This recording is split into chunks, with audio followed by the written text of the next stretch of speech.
Welcome, everybody. It's about a minute after 6:30, and a lot of people have things to do. So let's get this started and stay on time. Before we begin our presentation tonight, I'd like to tell you that this is just the first in a series of events that are being hosted by the Department of Behavioral and Social Science on the topic of understanding the news. Some future events that we have is on the 15th of this month. There'll be a panel on Black history and racial politics in America.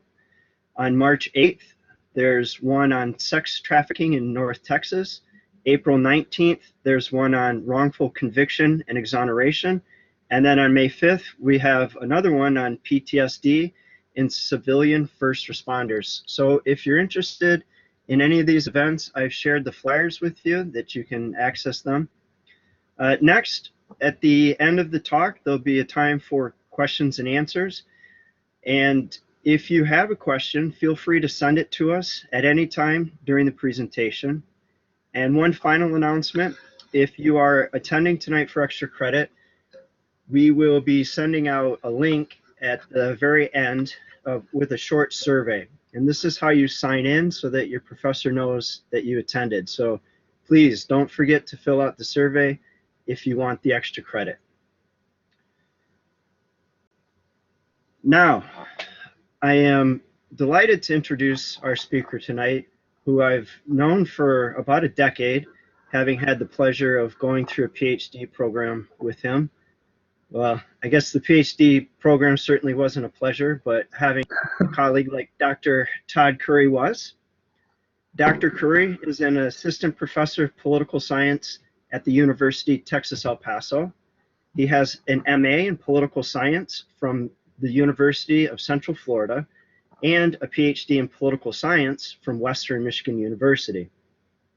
Dr. Curry teaches undergraduate classes in constitutional law, judicial politics, and research methods, as well as graduate courses in judicial politics and quantitative methods. He is a nationally respected expert in judicial politics, with his research being published in journals including the Justice System Journal, the American Review of Politics, and the Journal of Politics, which is one of the best in the field. And he is also the co-author of the forthcoming book, Language and the Law, State Supreme Courts and Judicial Opinions. He will be discussing free speech in college campuses tonight, a very timely issue and one that has special importance for us as being part of an institution of higher learning. So welcome, Dr. Curry. Thank you, Dr. Squires. I'm glad to be here and giving this talk.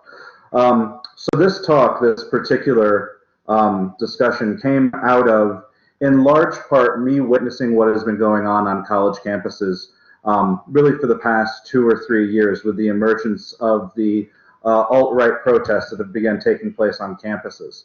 I did this talk initially for University of Texas El Paso's Constitution Day, but I've also done it a couple more times since then, so I'm very pleased to share it with all of you.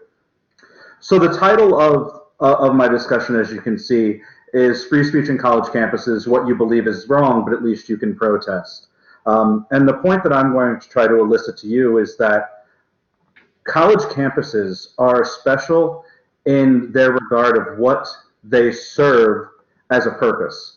And their purpose primarily is to provide to disparate audiences the ability to speak and share and debate amongst them. College campuses for quite a long time have been the holding place of dissent voices. We have this common measure in the discipline of political science of whether individuals are willing to restrict speech that they disagree with. And it turns out that while in the abstract, all of us in the United States very strongly support free speech, when we're asked if we're willing to restrict speech of classes or groups that we disagree with, we're generally very likely and happy to do that. So since the 1950s, we used to ask a question among average individuals: would you be likely to restrict free speech if a communist wanted to speak on a college campus?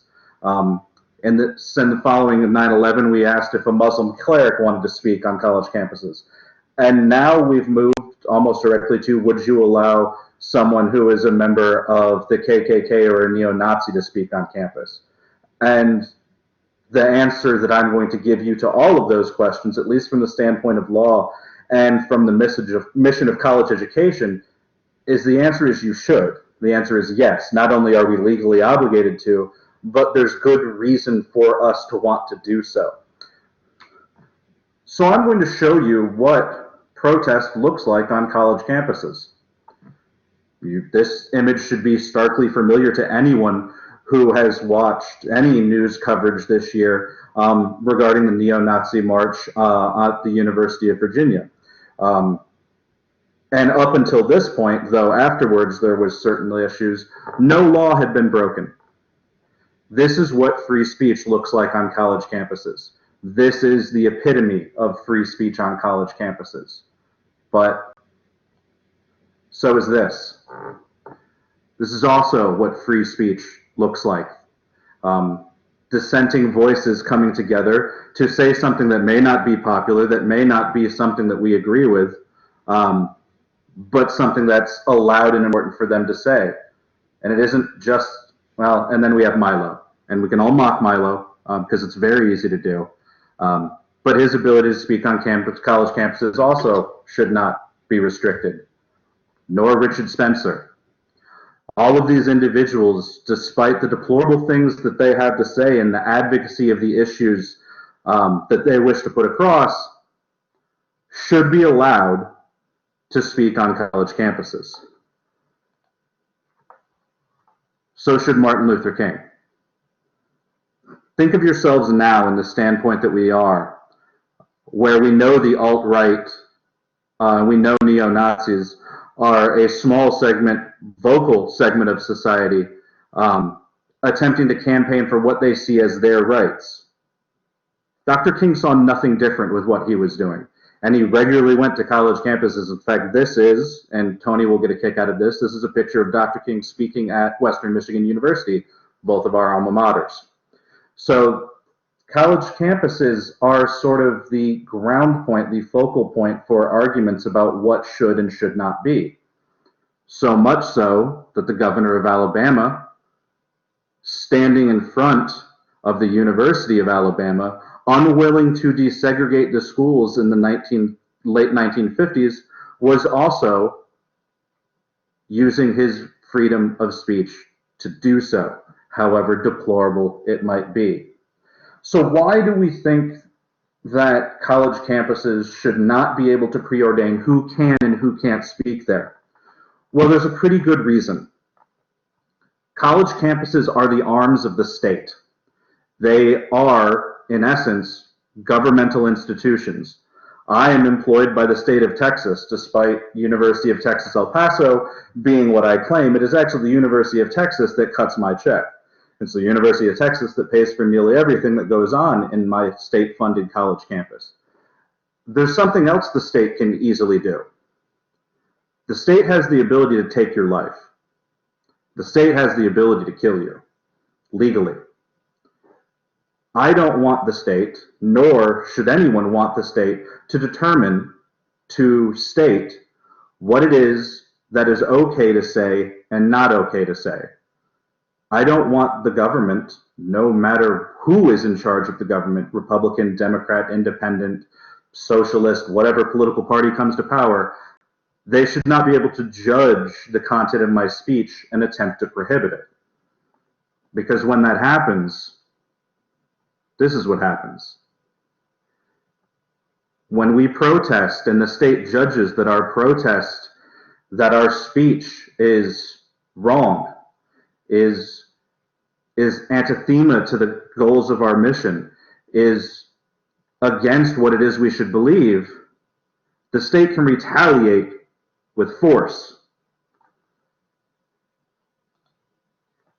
The state has, not very long in the distant past, killed students for what they believe. For those of you who don't know, because I don't know the demographic age of your school, this action right here took place in Ohio, and it was an anti-war protest in the early 1970s, and the Ohio National Guard shot and killed protesters protesting the Vietnam War. Speech is important, and allowing the government to determine what is okay to say and not okay to say gives the government the ability to do things like this. And this should never happen, especially on college campuses. So now to give you a caveat, and it's a pretty big caveat, that it makes it somewhat awkward for me to give a talk like this. The current battlefield of what free speech on college campuses looks like is people who look like me, people who sound like me, people who have my same upbringing, against generally people that I would assume look like you. Hispanics, Latinos, African Americans. The pit is those who look like me against individuals that look like you. And I advocate, as do most constitutional scholars, that both groups deserve equal access to free speech. And I firmly believe both groups deserve access to free speech. The content of the speech doesn't change what is politically right, but it does give us the ability, the motivation, the context to which to protest it. Earlier this week, literally on my college campus, Turning Point USA, a conservative student group around the nation, showed up to speak on our campus. And I was walking up to my office, and we have a free speech green on campus, which I'll talk a little bit about the nature of free speech on college campuses here in a second. But the free speech green on UTEP is the one place where all speakers are allowed to come and talk. And conveniently, somewhat not ironically, administration housed it directly next to the political science department. Turning Point USA, like I said, a conservative student action group, was setting up there in the morning when I walked into the office at about 8 a.m. And I noticed there were 3 uniformed police officers directly in front of them. And I felt it necessary to go up and ask them why. And it was in order to protect their safety to be able to speak, which made me quite happy, despite the fact that, as I described Turning Point USA to one of my students in my civil rights and civil liberties class, Turning Point USA is the court jesters before real conservative thinkers come to talk. But I still think it is necessary and positive for them to be able to voice their opinions on college campuses, because even if you and I or anyone else puts zero or little value into what they're saying, that's basing it on the content and not on their legal right to do so.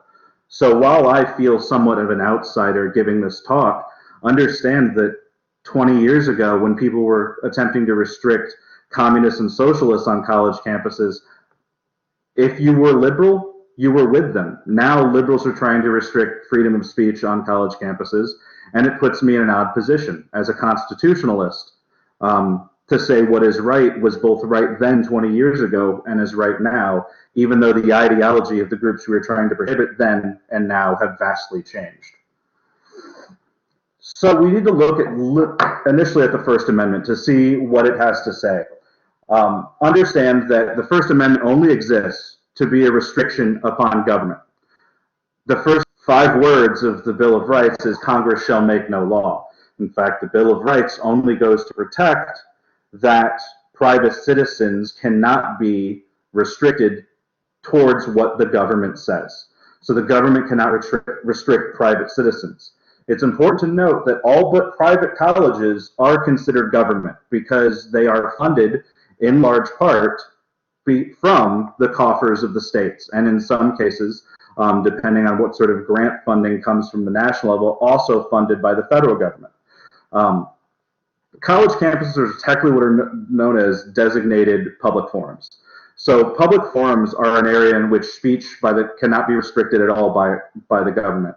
Some examples of these are public parks, street corners, outside of City Hall, those sorts of areas, those typical, what we consider public forums in which that's where speech naturally happened. If you wanted to protest, you would go to street corners, sidewalks, etc., because that is where protest happened. There also exist these things called designated public forums. And college campuses, since the early 1900s, have been what the Supreme Court calls a designated public forum.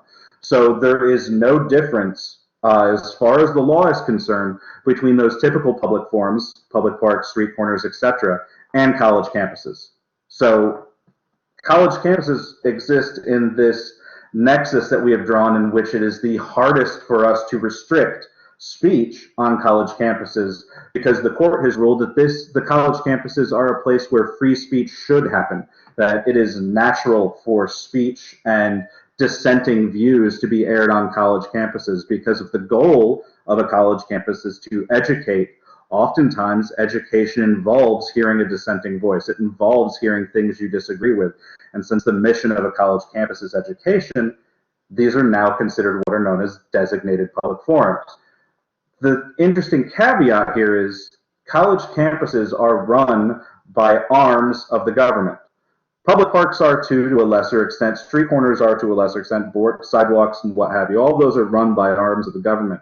But only on college campuses do we have government actually interacting with the speakers, because more often than not, we are the ones who give them a platform. We are the ones who invite them to campus. We are the ones that give them an area. So it's very much government working with the speakers. And we have to strive many, many times to make sure that we are not advocating or preventing speakers dependent upon the content of what they're saying. Because if we begin deciding who can speak based on the content of what they're saying, then we're running afoul of the First Amendment. So college campuses in that essence are different, because at the core of each campus is the idea of education. And the way that we approach this idea of education on college campuses is through generally a marketplace of ideas approach, that we throw everything out there that exists, test it rigorously, examine it, and whatever wins out in the marketplace in terms of the most agreed upon thing is what is actually carried through. So this marketplace of ideas allows every individual to hear dissenting points. And remember, I'm saying this is in theory, the purpose of college campuses, to hear all dissenting points, determine for themselves what is the most valid, and then ultimately come to their own conclusion. But it goes a step further, because the First Amendment prohibits us universities from allowing some individuals to speak while restricting others. That's known, and I think I've already used the term before, a content-based restriction. So there are numerous ways in which government can restrict free speech that is not content-based. So let me give you some examples. Generally, speech can be restricted in one of three ways, and those restrictions on these three ways are legal. The first way in which governments can restrict speech is in a time fashion, so what we call a time-based restriction. And many of you will be familiar with time-based restrictions. The perfect example of a time-based restriction on speech is with certain cities have a law based on the decibel level you can have volume coming out of your home, so that parties at 3 in the morning aren't over X amount of decibels. They don't care about the content of what you're airing. You could be airing Formula One racing or a neo-Nazi speaking. They don't care what the content is. They only care that it's happening after a certain time. And restrictions based on time, since it's not focusing on what is being said, but how it is being said, are what the Supreme Court says are okay. They don't have to pass sort of a strict scrutiny level, which is a very high hurdle for the pass. So the first type of restriction that governments can do is a time-based restriction. The second type of restriction the government can do is a place restriction. So you can limit free speech to a certain place. College campuses, UTEP is one of them, have taken this to a very particular level and created a place on campuses in which free speech can take place. On our campus, it's known as the Free Speech Green. When I was at University of Central Florida, it was also the Free Speech Green. At Western Michigan, there wasn't much that was green because of winters, but it was generally considered like the free speech area. And all these areas allowed any group that wished to come there and speak directly to students. That is a place restriction in that it restricts individuals from going all over campus or all over wherever and delivering their message, but allows them access to the university environment and allows them to get their message across to whomever would stop and listen. So we have time restrictions, we have place restrictions, and the last type of restriction is a manner restriction. Manner restriction restricts the way in which the speech can actually be conveyed. My favorite example is in San Francisco. The city of San Francisco has a law that says billboards are not allowed within city limits. So when you drive down I-10 and you see a huge billboard, the city of San Francisco says those are completely and utterly unallowed. You can advertise in any other way you want to, but we're not going to have big ugly billboards fouling up our city. That's an example of a manner restriction. They're allowed to advertise in any other way they want, except for using billboards. Government can do the same things in terms of manner. For example, at UTEP, we don't allow individuals to use megaphones because it would disrupt the educational environment of classes going on. So they are allowed to use their own auditory abilities to engage in speech, but they can't use anything that will augment that speech and make it louder. That's a manner restriction. All of these, however, have one thing in common, and that is that they're not content-based restrictions. They're restrictions that are dependent upon not the content of the speech, but the manner in which it undergoes. So I would argue that we have this sort of, okay, people are saying they can't hear me anymore. Can someone vouch that you can actually hear me? In chat.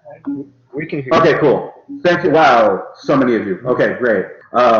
Just wanted to make sure, because I'm trying to follow chat alongside, even though it isn't moving all that much. So these sorts of restrictions are not content-based in that they're not determining, in essence, what's being said, they're determining how it's being said. But we've noticed around the United States very recently that some campuses have begun to refuse certain speakers, that they're not allowing certain speakers to speak on their campus. So if we're not allowing content-based restrictions, if we know content-based restrictions are unconstitutional, why are some campuses now able to go about refusing certain speakers, and it almost always is alt-right speakers, but certain speakers to speak on campus?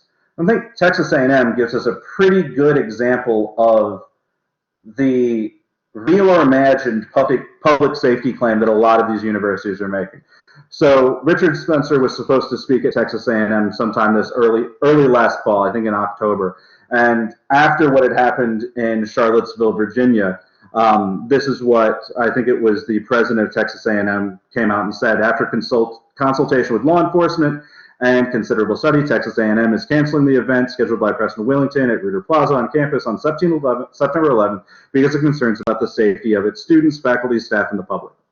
So basically, what states are now doing, states being higher education institutions are now doing, is they're making a claim that they can't hold the speech because of public safety issues. This is perhaps a real critique in some places, but it's very much imagined in others. It is quite clear that speech of an unpopular nature, the type of which Richard Spencer would give, do run safety concerns. There's absolutely no question there. There are safety concerns involved. There are numerous ways around this, and Texas A&M didn't actually attempt this way, which is why I was kind of negative on the way they went about it. They said it was for reasons of obviously public safety. They couldn't assure safety. Well, universities don't have to actually do that. They are not required to make sure that they are complying with a public safety nature. However, they have a very high interest in making sure that their own students aren't injured because they have a duty of care to their students. What some universities have done, University of Florida perhaps being the first that did this in late October, they made Richard Spencer and his group actually pay for security. They said, we're going to give you the hall by which to speak, which, by the way, you have to rent. But you also, if you don't want to get lynched and thrown off stage, we're also going to make you pay for the security of your own speech. That's 100% legal to do. And I would strongly urge more universities to actually go about doing that. If the speech that is going to give is going to be basically an incitement to violence in some cases. The speakers themselves can be required to pay for their own security. There's absolutely nothing that requires the universities to make sure that they're secure and safe. And if these groups can't pay for their own security, that's one way, quite legal way, that these educational institutions can get around it. The problem being is that more often than not, these public safety issues are quite imagined. Think back to the protests that took place on the University of Virginia's campus. There were issues of safety, but no one was injured. And the true injury did not actually take place until after the speech had taken place on the college campus, so when the protests actually took to the streets. So it had nothing to do with the college campus protests. It had 100% to do with what took place afterwards. And oftentimes, that's honestly how we see these coming about. Hello? Okay, cool. I totally just heard someone at home. So this is one of the ways that the universities can get around this. What we want to make sure is not going on is that the protest, and this is more of an urge to students than anyone else, the best thing you can do, the easiest thing you can do, is engage in nonviolent counter-protest. You can actually,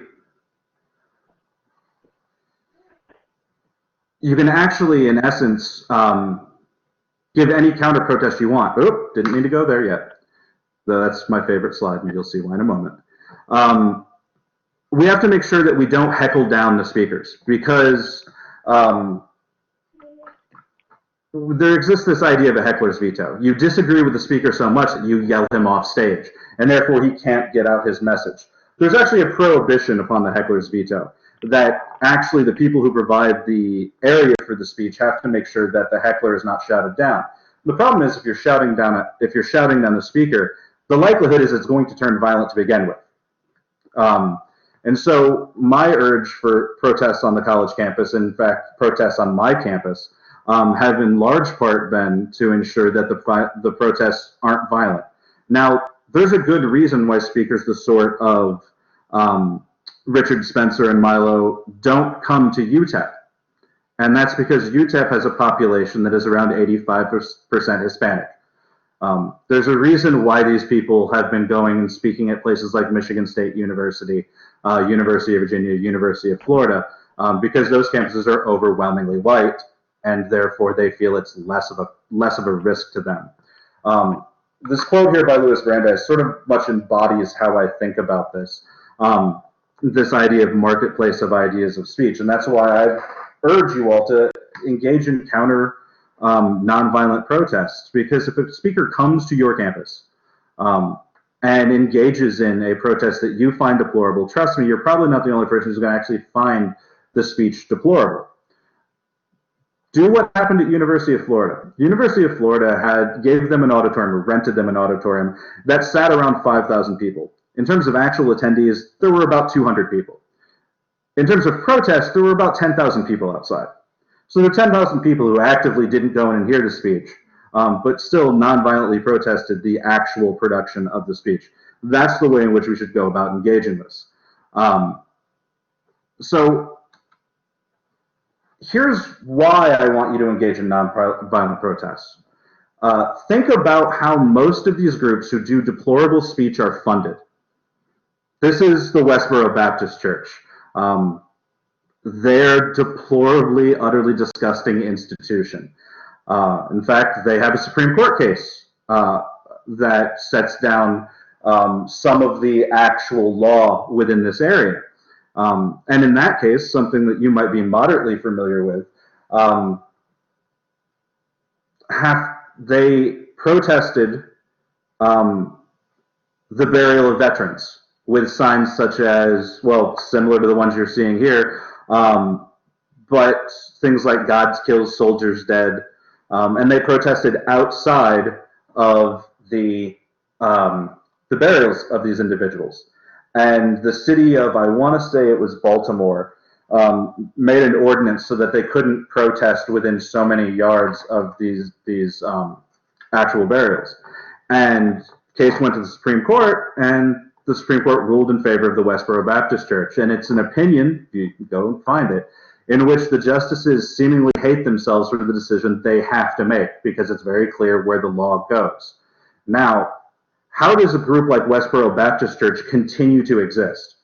They continue to exist by suing states and local governments and college campuses that restrict their freedom of speech.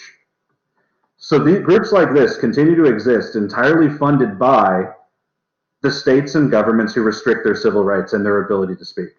If anything, we should take lessons from groups like the Westboro Baptist Church. Not that we should get our funding in the same ways that they do it, but one thing is very clear that they do. They're 100% nonviolent. They do not engage in any sort of violent protest, and they squash it down within its own membership when it happens. And because of that, they're able to use their First Amendment right on any sort of publicly designated public forum and engage in free speech that even we wholeheartedly disagree with, but still allow them to engage in that marketplace sharing. So the last point that I want to get across is that conversation in large part, this debate in large part, can lead to understanding on behalf of both mutual groups. Understand that most individuals who are a member of the alt-right, neo-Nazis, anything of such as that, come from a very different place than you or I, for the most part. They're usually not engaged in education, first and foremost, either from my end or in your end in terms of the actual learning forum. That's not something they engage in. They're also usually not engaged in an area where there exists a large percentage of minorities, which all of us across the state of Texas certainly know is just part and parcel for our day. That's reality that we live. There was a speech that a pro-President Trump group held in Washington, D.C. at the Washington Monument. And Black Thoughts Matter protest group came up to actually protest their talk. And the lead speaker from the pro-Trump group actually allowed and even asked for the Black Lives Matter protester to actually come on stage and take the mic and talk. Literally allowed him to share the stage. And at the end of it, it turns out that everyone was there who was protesting for Trump, and the Black Lives Matter protesters realized they had a heck of a lot in common. That they were there primarily celebrating their First Amendment right to speak. They were there because they felt that both of their groups did not get a fair shake with the government, and both groups agreed that there were certainly things going on within the African American community that was not getting a fair shake with the federal government. And there were also some agreement that, at least economically, these individuals who were protesting on behalf of Trump, they certainly had a valid grievance with the government as well. And that sort of existence, that sort of happening, is honestly not a rarity when you talk to people that you disagree with. And when you are on a college campus, there's no better place to talk to people that you disagree with. I end up, and I'm certainly Dr. Squires does this as well, more often than not, we're forced in our college classrooms to play the devil's advocate because no one else is willing to play that role. Most individuals are generally of one mind. So we often end up having to play a role, or at least take the side of an argument that we don't agree with. To that end, that's basically what I'm doing right now. I don't agree with absolutely anything that the alt-right movement, neo-Nazis have been saying on college campuses, but I do agree that they have the right to say so. This current quote, by the way, is from Oliver Wendell Holmes, Jr., Supreme Court Justice from the 19-teens till, I can see your chat, that's why I'm answering, from the 19-teens to about the 1940s. So this is kind of the quote that I generally live by, and it's also the quote that, understand that this quote was a dissenting opinion in the case. So this quote from Oliver Wendell Holmes Jr. did not actually come out in the majority opinion, so the actual precedent-setting point of the case. This was a dissent. This is what someone on the court said. This is how free speech ought to be. That dissent became the law of today. This is pretty much exactly how the court considers the determination of law. And I don't think that we should look at it as it's the government's job to do that. I like the fact that the government exists to protect speech that it agrees with and disagrees with. But more so, we should take it into our hearts and into our mindsets, especially while we're on the college campus, that defending thought that we disagree has value, because we learn better about our own thought when we can hear those that disagree with us articulate their words to us. Shouting down someone who disagrees with you doesn't make you any more firm about your own beliefs. Listening to someone who disagrees with you actually does. So we have an interesting opportunity for all of us on college campuses today. And I'm not saying that there is any value in listening, there is any value in the content that is coming out of these individuals' mouths, but there is content, there is value to listening to what they say, because if anything, it solidifies how we believe and what we think is right when we go forward in our lives. So, Anthony, I've seen questions streaming by, but I haven't picked up on them. Well, I have. Directly. I've had a look at some questions, and I'm going to try to summarize a little bit and just ask you to expound. So, Okay. one of the students wants to know about the possibility that any speech could be banned, and that was one thing I noticed that you didn't talk about. But there are, certain times where content can be prohibited. Yeah, so good news. I just taught this section in Civil Rights and Civil Liberties on Monday, so at least it's fresh in my mind. So yes, the government can restrict some things based on content. But there's only been one area in which the government has been successful in two areas in restricting on content. One is what is known as prurient speech, which that is speech that is offensive because it holds no value. Some examples are pornography. And that has kind of fallen by the wayside as not being nearly as important as it used to be, say in the 1950s when this law was sort of generated. But still to this day, there is a restriction on speech based upon if there are national security concerns. So in the 1920s and 19-teens and 1920s, numerous groups were prohibited by what was known as the Espionage Act, and those groups were not allowed to advocate for dodging the draft, protesting steel development for the war effort, because all of those were thought to, if they actually took place, they would hinder the ability of the United States to fight the war. So the government can restrict speech if there are valid national security concerns.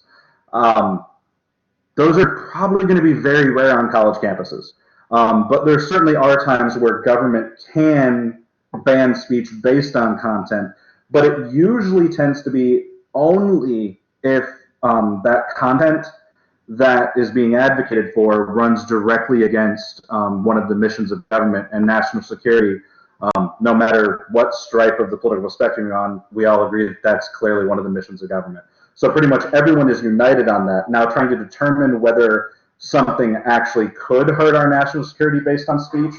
The most recent one, the case that came before the Supreme Court, was a case in which individuals were funding a humanitarian group in Afghanistan that was providing aid to the Taliban, and the federal government restricted donations to that group, and that individuals who were donating claimed it was a violation of their free speech. And the federal government said, well, no, you don't have free speech to support our enemies. So there are certain times that the federal government can ban speech that is based on content, but it is very, very rare and also extremely hard for them to do. What about fighting words? So the fighting words doctrine? This is something that you hear a lot about in news, right? So you get inflammatory groups that come onto campus. They say things which reasonable people might lead them to violence, right? So is that, that's one of the reasons that people are saying, right, that these hate groups are essentially incitements to violence. Yeah, and so this has kind of been a difficult way for me to come down because you can't see it, but I'm wearing a shirt underneath this nice button down that says, "Get mad, punch Nazis, be free." So clearly I'm in the group that I recognize that those are fighting words. However, unless the group is engaged in fighting words which are actually meant to induce violence. Allow me to give you an example. We should kill all these wetbacks. That's an example of an incitement. That's an example of what everyone would recognize as a fighting word. But I believe that those of Hispanic descent have less value to give to us than those of pure white America. Those, for example, would not be incitement because that's voicing a view. Where this line is, where this separation is, that's difficult to find because what might be a fighting word to me might not be a fighting word to someone else. That's generally where the courts have to determine what's actually going on. And many times, college campuses have erred on the side of safety, which is entirely within their right to do. Safety playing sort of the same role that national security does in terms of restriction. And I see comments going on that that's a blurry line. And yeah, it is. As you'll find out at the highest level of most sort of constitutional law, stuff becomes vastly unclear very quickly. And you should be able to understand why. If our one member on our Supreme Court changes, let's say, for example, Anthony Kennedy retires and we put another conservative on the court, the decision-making of that court is going to be vastly different than it is today. So the court only comes up with blurry lines for the most part. So it puts us in an odd situation to determine what is a fighting word and what is not. There's no easy way to measure it. Sort of like when the federal government was restricting speech on the basis of pornographic content, the notorious quote from the majority opinion is, I can't tell you what pornography is, but I know it when I see it. Very much the same sort of token of what a fighting word is very much in the beholder to determine what a fighting word actually is. But definitely the government can stop a speech if it is inciting violence. There's no question there. The problem is actually figuring out whether it's an incitement to violence or a statement of an opinion. And that very much depends on the crowd in which is being observed. Dr. Curry, you did a really nice job explaining the sort of legal aspects of all this. And I want to just have you touch on something that you started off with about the social value of free speech. So why do we even have it? Why is it important? Why, if we are conservative or liberal, like, we should want to let the other person speak? Yeah, so there exists a social important value for listening to a speaker. And here's why.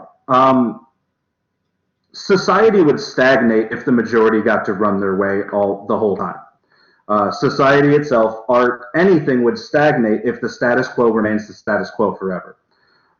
So we recognize that there is social value in dissent, there is social value in critique, there is social value in disagreement. And I think among individuals like me and just those of you listening, that we could agree to have a conversation based upon where we vehemently disagree and carry out that conversation as perfectly normal. Now, the reason for free speech in the terms of a social value is the idea is that it increases us all. If we honestly have a real and true debate of an issue, the idea is the person who is disagreeing, the people who are disagreeing, will come to some truth. That through debate, through a discussion, either those people will solidify their own positions more exacting, or you will get to a point where you can meet in a middle ground. The problem lies in is when the government comes in and says, this speech is okay, this speech is not okay. When the government makes a determination that a thought is criminal, because that is basically what speech is, it is a thought given light, that when thought becomes criminal, if you disagree with your government, that's problematic. And You may disagree with your government now. You may disagree with it in 4 years, maybe 8 years, depending on terms of who is replacing. But at no point should the government attempt to tell me what thought that I have is legitimate enough to hold value. I have no problem if one of the students, even in this chat, thinks that I'm absolutely insane. That's totally fine. You can think I have no value, or my speech has no value. That's okay. Because you can't prohibit me from having that thought as a common human being who shares different thoughts. But the federal government can. And I don't want someone who has the arms of enforcement to be able to tell me what I can and cannot think. I think it stagnates us as a society, even when the vast majority of us will recognize that the speech holds little value. It still needs to be able to be said, because what happens if a speech that does hold value similarly has the feeling that it should not be expressed? What happens if in the 1960s the federal government decides to oppress Martin Luther King's ability to speak freely? It was a minority viewpoint at the time. It became to be the majority viewpoint. If the federal government was involved in stagnating that speech, would the developments that we've seen in the civil rights movement have actually come to fruition? I'm not certain it would have. So we need to be careful about the federal government telling us whatever thought is good or has value. Well, thank you very much, Dr. Curry. I'm going to cut you off there because I thought you did a great job for us. I'm going to turn it over to Sherry, and she's going to tell everyone about a club. Yes, thank you, Dr. Squires. I want to first thank Dr. Curry for his time and expertise. We really appreciate you being a part of our speaker series and sharing your knowledge and experience with our students. And I think it's great that some of your students have logged on as well, because we don't have the opportunity often enough to have our students experience working with other students across the state of Texas. So I think that's phenomenal. One of the students did want to know, before I talk about our student club, one of the students did ask the quote that you have on the screen. This one. Yeah, where does your quote come from? Who is it? This quote right here is from Oliver Wendell Holmes Jr. I want to say it was 1929. He was in dissent on a case in which actually the government was denying a socialist from printing pamphlets protesting the war effort. And he was in dissent in that case, where 5 years earlier he had written the majority opinion in a very, very similar case. So you can kind of sort of see the evolution of Holmes in that. But it's just a quote from a very well-known Supreme Court justice who had some very solid ideas on what free speech meant. Yeah, I like that quote. I think a couple of other students did as well. For our student club, I don't know, Dr. as far as if you can upload the flyer or not. Did I share that with you already? Yeah, I shared it. Okay, so basically we're recruiting students for our PCC Connects First online student club, and we're hoping that some of you who are in attendance right now might be interested. Now, this is a student-led club, so that would mean that your thoughts, your ideas, your input on what you think our online student population would like to learn more about, would like to do as part of learning leadership skills, would be interested in service in the community. The ideas would come from whoever participates in the online student club. We can have virtual meetings just like this. We can have sometimes we're meeting on campus. We can meet out in the community for events. It's totally up to you, the student, as to what it is you'd like to do if you would like to participate. Another plus about being part, or several pluses about being a part of a student group, on or off campus, is that you learn more about your own leadership skills and you can foster those. You learn to foster time management. You learn about scholarship opportunities sooner than some of the other student population may find out about them. You also have opportunities to collaborate with our online professors especially those who, for instance, I teach psychology. Any of you who are interested in clinical counseling or interested in criminal justice or interested in some of the things that I know about in my expertise in my field, I would be happy to share with you. So you can receive a little more close mentoring from some of the professors based on participation, because we'll get to know you more and you'll get to know us more, and we'll just be able to collaborate with you and help you along your way to be successful. Those of you who don't know about behavioral and social sciences and what all that includes, that would be history, government, um, psychology, sociology, criminal justice. Am I missing anything, Misty? Geography? I think geography is one of our areas as well, one of our disciplines. But yeah, if you're interested in any of those areas, or you'd like to be president or vice president or secretary or take a leadership role in the club, be sure to answer that section on your survey that you're about to take for the end of this webinar series or session. Okay, and don't forget to fill out the survey. Yes, please and thank you. Okay, thank you, everyone. Thank you, Dr. Curry. Good night.